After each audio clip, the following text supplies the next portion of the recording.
qora oyna qo'yib berganmiz. Laboyi tiniqligi juda ham muhim o'rin tutadi. Ya'ni ko'zga zarar bo'lmasligi kerak. Valnali, xira bo'lib qolsa, bu ko'ngilni xira qiladi, odamga yoqmaydi va charchatadi, asabni ham bizadi. Vot, bunga biz avtoglastonidan ishlab chiqarilgan qora oyna qo'yib berganmiz. Ko'pchilikda tabiiy savol tug'ilishi mumkin. Bu oynani qo'ysa, ichkaridan xira bo'lib qolmaydimi? Tashqaridan qop-qora bo'lib turibdi. O'zi ko'zga qanaqa deyshadi? Biz hozir shu savolga bitta video bilan javob berishga harakat qilib o'tamiz. Mana shu oynaning ichkari tomonidan qanaqa ko'rinishini ko'rsatib o'tamiz.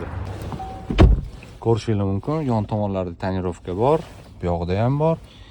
Bu laboy bo'ladi. Oyna haqiqatda tiniq. Hech qanaqa pomeh yo'q. Bu o'zi qora kaziroli variant bo'ladi. Kaziro gradient ham shu darajada tiniq qilinganki, ichkarida rangi ham bilinmaydi, lekin tashqarida oynaning effekti yaqqol bilinib turadi. Agar sizlarga ham shunaqa qora laboylar kerak bo'ladigan bo'lsa, не только qora, stok, qora, sonzashniy laboylar ham chiqaramiz. Model qanaqa bo'lishidan qat'iy nazar sizlarga ham qilib beramiz. Murojaat qilinglar, ishlarni chiroyli qilib bitirib beramiz.